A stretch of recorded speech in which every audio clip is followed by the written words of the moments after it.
Blessings! Appointed Times Ministry welcomes you. We want you to join us as we unveil Bible prophecy through current world events. Jesus warned how the world would look before he returned. He warned that chaos, destruction, insecurity, and peril would become the new norm. Everything in the world seems to be falling apart. But in reality, it's that everything's falling right into place. The times and the seasons are ripe for the gathering of believers. Jesus is coming soon for his bride. We must stand firm in the faith so that when he returns, he can find us dressed and in our right mind ready to meet him.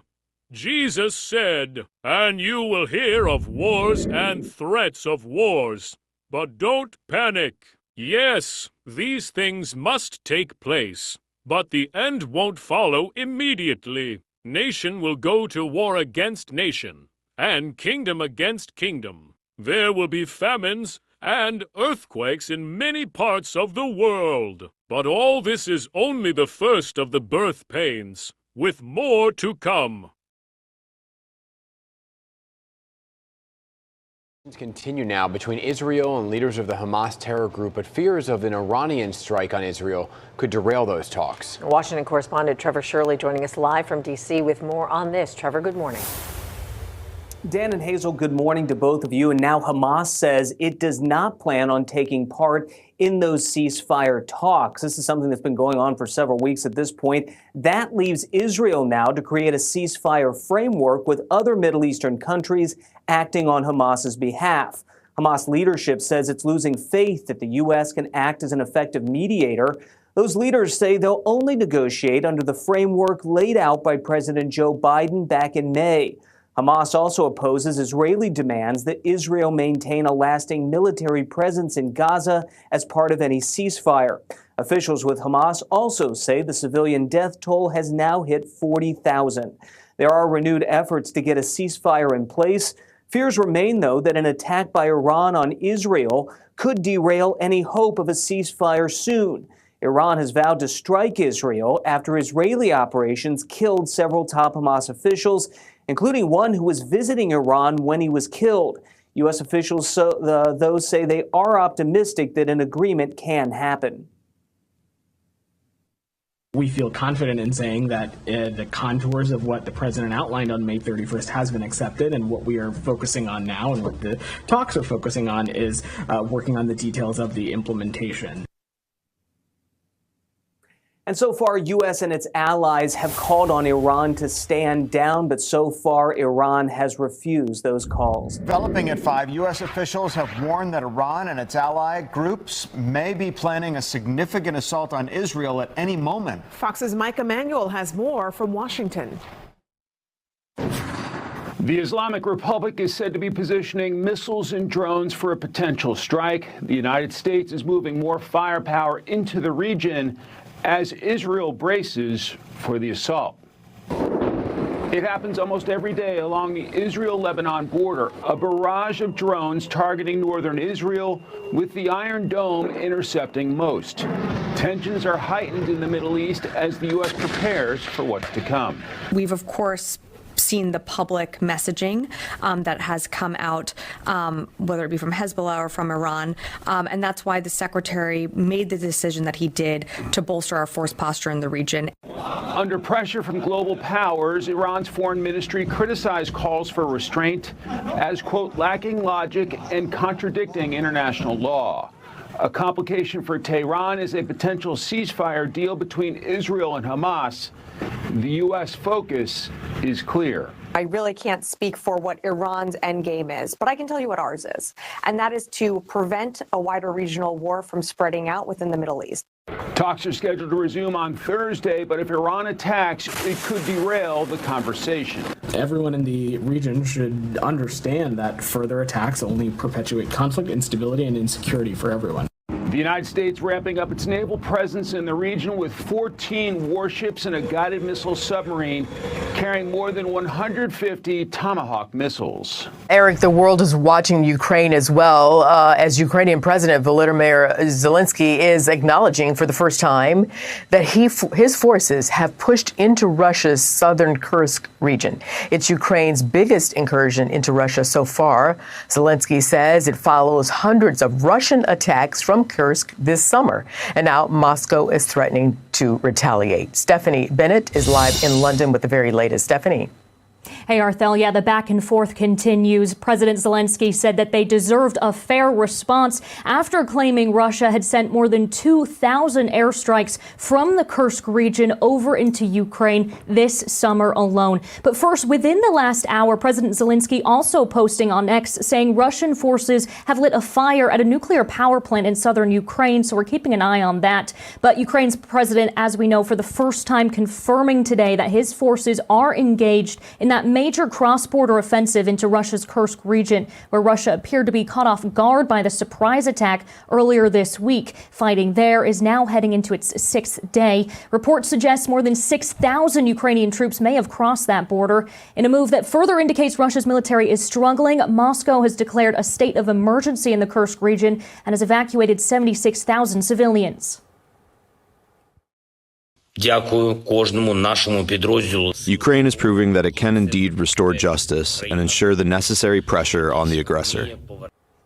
Russia has also imposed a sweeping security regime, launching a counterterrorism operation, allowing Russian authorities to have the power to enter private homes, restrict the movement of people and traffic, as well as use phone tapping capabilities. Fighting continued overnight. Russia's defense ministry says their troops destroyed multiple Ukraine-launched drones and 4 ballistic missiles. The debris fell onto a 9-story apartment building in the Kursk region, injuring more than a dozen people. Other regions across Russia were also targeted. And again, over in Kyiv this time, Ukraine's emergency services said this morning that a man and his 4-year-old daughter were killed and 3 others injured after a Russian air attack where rocket fragments fell onto residential houses. Ukraine's Air Force says several other regions came under attack. They say shooting down about 53 of 57 drones. They say some were North Korean-made missiles.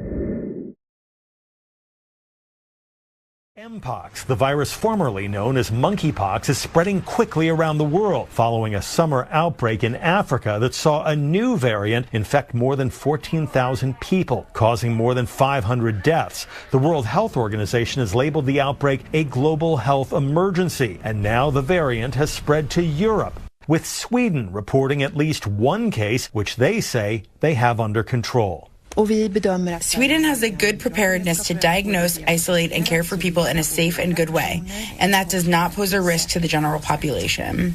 Mpox is similar to smallpox, but it causes more mild symptoms. Fever, chills, and body aches are the most common. But this new strain appears to be more deadly, and it's spreading quickly, prompting some countries to consider new border restrictions. There's no need to close borders when we are in disease outbreaks. Diseases don't recognize borders. It doesn't stop a disease from spreading. Meanwhile, the U.S. is monitoring the outbreak and doing what it can to help. This week, the CDC updated its guidance for Mpox vaccinations and provided a risk assessment map, while also continuing to stress there's no major risk to the American public at this time. U.S. embassies in the region have issued alerts to U.S. citizens amplifying the CDC's Level 2 travel health notice. This is an issue that we are deeply engaged on.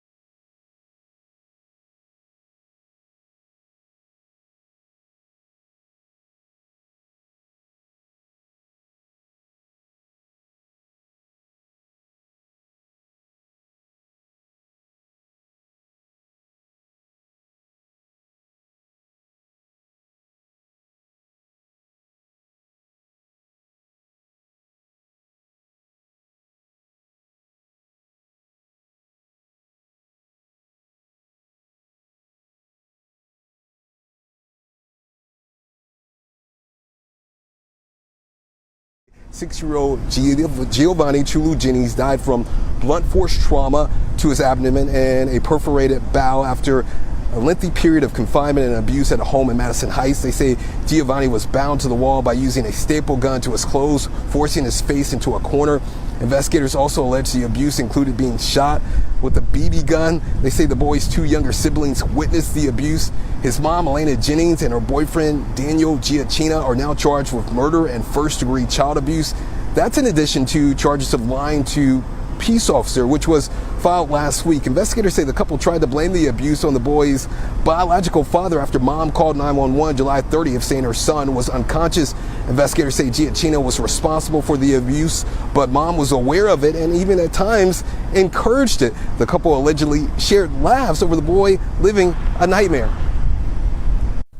Both Jennings and Giacchino laughed about the photo and Giacchino's use of the staple gun to solve, quote, the problem. According to the text, Chula was being punished in this manner for looking out the window in the pen area.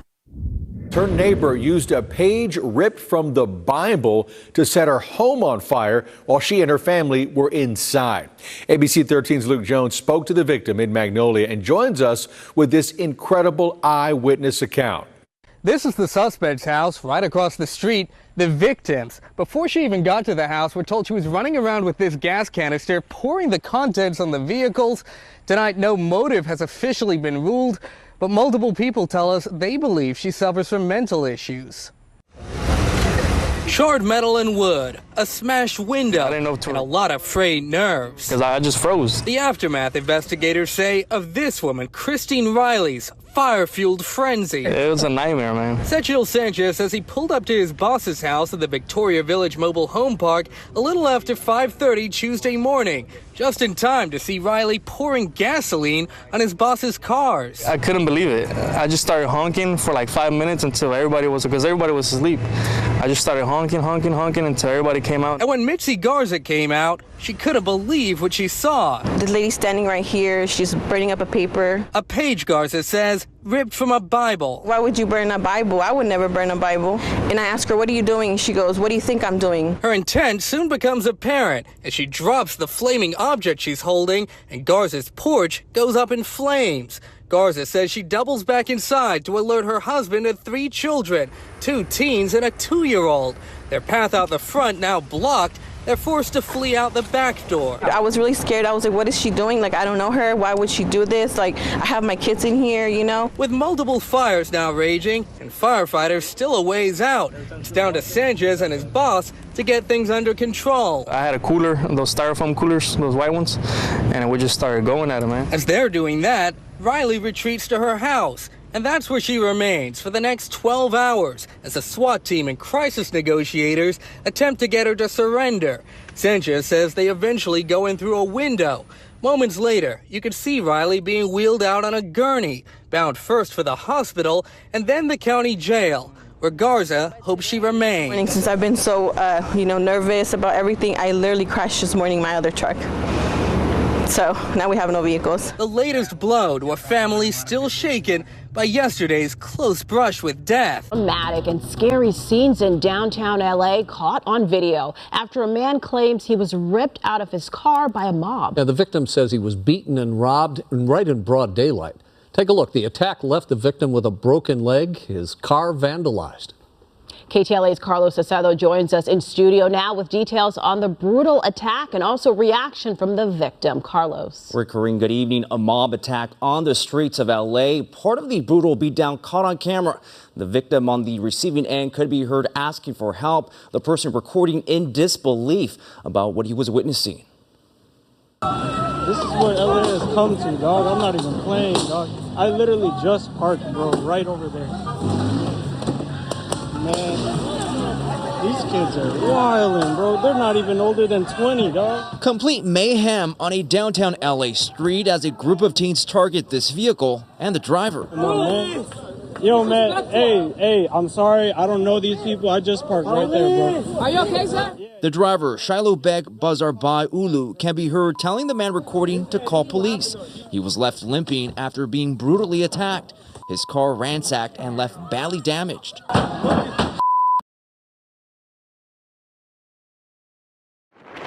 Tonight, massive power outages and dangerous conditions caused by Hurricane Ernesto. Heavy rains have caused rivers to overflow their banks. Officials say rescuers are searching for the driver of this vehicle that swept away. flooding conditions forcing a shutdown of roads and bridges. Stay away from the coastal areas. Stay safe at home or wherever you are staying in the case of tourists. The storm also causing havoc on Puerto Rico's vulnerable power grid, still recovering from previous storms. More than 700,000 customers, nearly half the island, left without power. Estamos en la calle. Luma Energy assuring they are on the ground, working to reestablish service as fast as possible with more than 1,500 technicians assessing the damage. Yet no indication of how long the outages will last. Those who can now relying on backup generators, wondering when the power will be restored. Tonight, Puerto Rico grappling with the aftermath of yet another storm.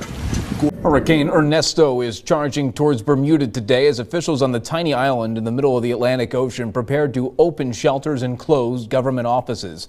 At last check, the Category 2 storm was 320 miles south-southwest of Bermuda. It's packing sustained winds of over 100 miles an hour and is moving north-northeast at 13 miles per hour. Ernesto is expected to strengthen further before it passes through the Bermuda area on Saturday.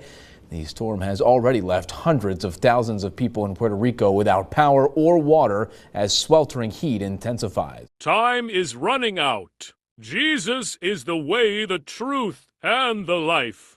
No man can come to the Father except through Christ. We don't know when our appointed time to leave this earth will be. Keep yourselves ready to see the Lord at all times. Put on the full armor of God daily and fight the good fight. Thank you so much for tuning in. Blessings to you and your families.